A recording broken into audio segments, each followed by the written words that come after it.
పరశురాముడు అసలు ఆయన జన్మయే చాలా చిత్రంగా వచ్చినటువంటి అవతారం అది. అది ఒకళ్ళు ప్రార్థన చేస్తే వచ్చినది కాదు, ఒకళ్ళ పొరపాటు వల్ల వచ్చింది అవతారం. అదో చమత్కారం. అందుకే అది ఈశ్వరుడు తనంత తానుగా తీసుకున్నది కాదు, భగవదావేశము పూనడం వల్ల జరిగినది. ఎక్కడ జరిగింది అలా సందర్భము అంటే మహాభారతం ఆరణ్య పర్వంలో చెప్పారు. మహాభారతం శాంతి పర్వంలో కూడా దానికి సంబంధించినటువంటి స్పర్శ ఉంది. ఆరణ్య పర్వంలో జరిగినటువంటి వృత్తాంతాన్ని మీ ముందుంచడానికి నేను ప్రయత్నిస్తాను. గాధి అని ఒక మహారాజు, కాకపోతే కొంచెం ఆవేశావతారం వచ్చినటువంటి ప్రక్రియని అత్యంత శ్రద్ధతో వింటే కానీ పట్టుకోవడం కష్టం అవుతుంది. చాలా శ్రద్ధతో వింటేనే పట్టుకోగలుగుతారు. గాధి అని ఒక మహారాజు. ఆ గాధి అన్న మహారాజుకి ఒక కుమార్తె, ఒక్కతే కుమార్తె, ఆయనకి కొడుకులు లేరు. ఆమె పేరు సత్యవతి. ఆమె సుగుణాల రాశి. అందుకని ఆమెని వివాహం చేసుకోవాలి అని ఆ రోజుల్లో చాలామంది ప్రయత్నం చేశారు. అలా ప్రయత్నం చేసిన వాళ్ళల్లో భృగువు యొక్క కుమారుడైనటువంటి రుచీకుడు కూడా ఉన్నాడు. భృగువు రుచీకుడు ఇది బ్రాహ్మణుల యొక్క వంశం. ఆయనది గాధి క్షత్రియుడు. క్షత్రియ కన్యని బ్రాహ్మణుడు చేసుకోవడం, లేదా బ్రాహ్మణ క్షత్రియ ఇతర వర్ణముల వారిని నలుగురిని స్వీకరించేటప్పుడు బ్రాహ్మణుల దగ్గర నుంచి ప్రారంభించి చేసుకోవడం శాస్త్ర మర్యాద ఉన్నటువంటిది. శంకరాచార్యుల వారి చరిత్రలో మొన్నటి వరకు మీరు విన్నారు ఆ విశేషాల గురించి. గోవింద భగవత్పాదాచార్యుల వారి చరిత్ర చెప్పినప్పుడు అందులో ఉన్న మలుపుల్లో నేను మీ ముందు దాన్ని చెప్పడం జరిగింది. కాబట్టి ఆ గాధి మహారాజు గారి యొక్క కుమార్తె అయినటువంటి సత్యవతిని భృగువు యొక్క కుమారుడైనటువంటి రుచీకుడు చేసుకోవాలనుకున్నాడు.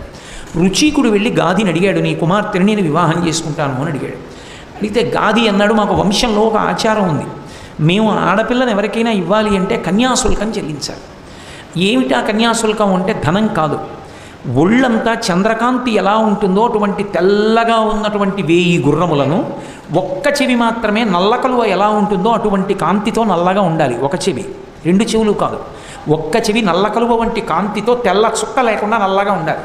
ఒంటి మీద ఎక్కడా చుక్క ఉండకూడదు, చంద్రకాంతిలా తెల్లగా ఉండాలి. అటువంటి గుర్రములను 1000 గుర్రములను తెచ్చి ఎవరిస్తాడో వాడికి మా పిల్లని ఇస్తూ ఉంటాం, నువ్వు తెచ్చి ఇవ్వగలిగితే నీకు ఇస్తాను అన్నాడు. భృగువు యొక్క కుమారుడైనటువంటి రుచీకుడు బ్రాహ్మణుడి దగ్గర ఈ గుర్రాలు ఎక్కడి నుంచి ఉంటాయి, ఎక్కడికి వెళ్ళి యుద్ధాలు చేసి ఇప్పుడు పట్టుకొస్తాడు. అందుకని ఆయన తన తపోబలంతో వరుణలోకానికి వెళ్ళాడు.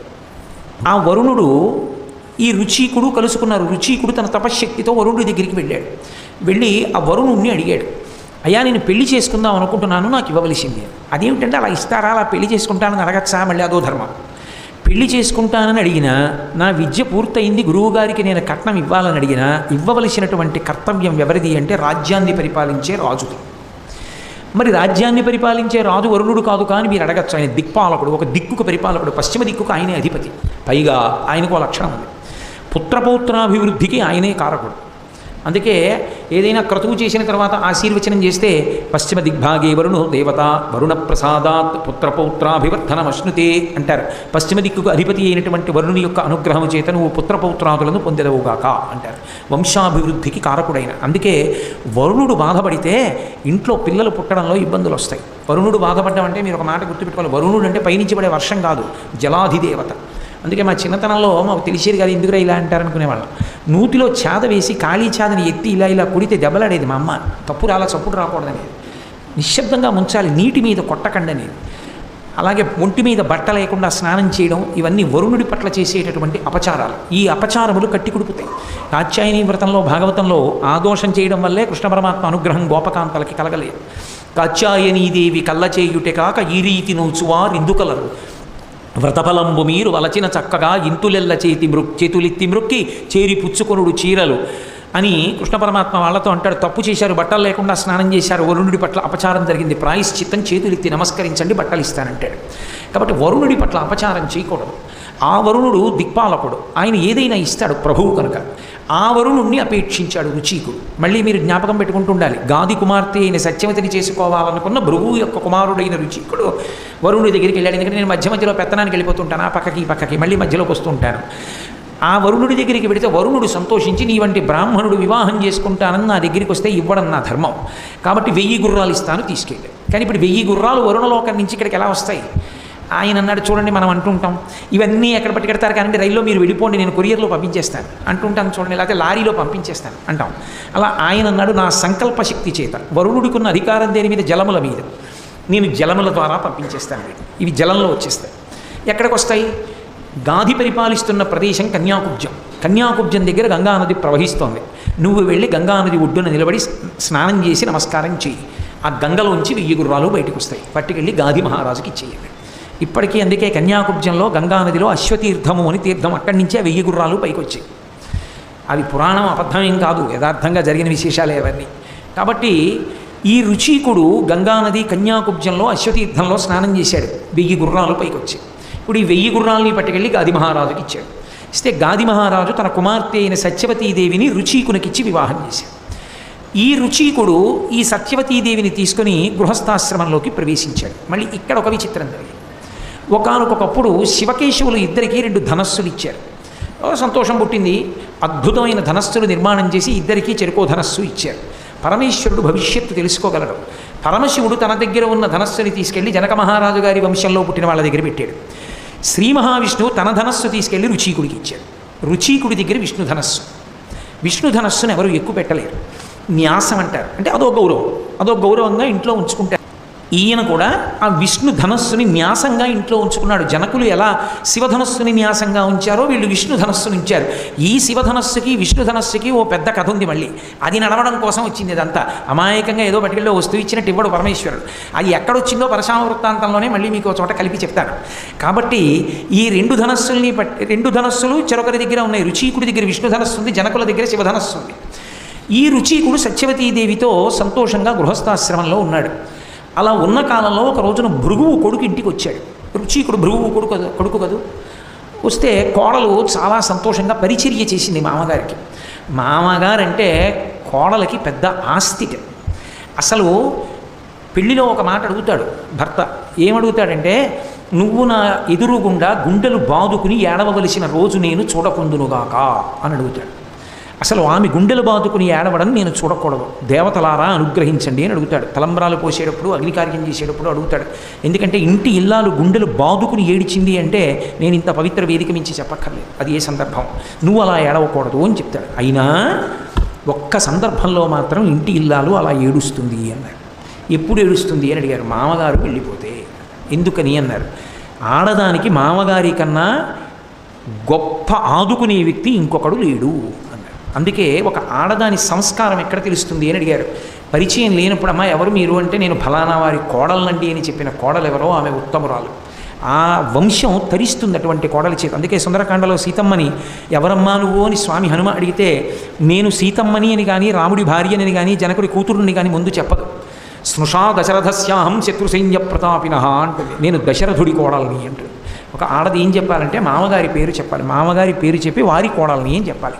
కాబట్టి కోడలు మామగారి పట్ల అంత గౌరవంతో ఉంటుంది. ఆ మామగారు వెళ్ళిపోతే తనకి గొప్ప రక్షకుడు జారిపోయాడని ఏడుస్తుంది.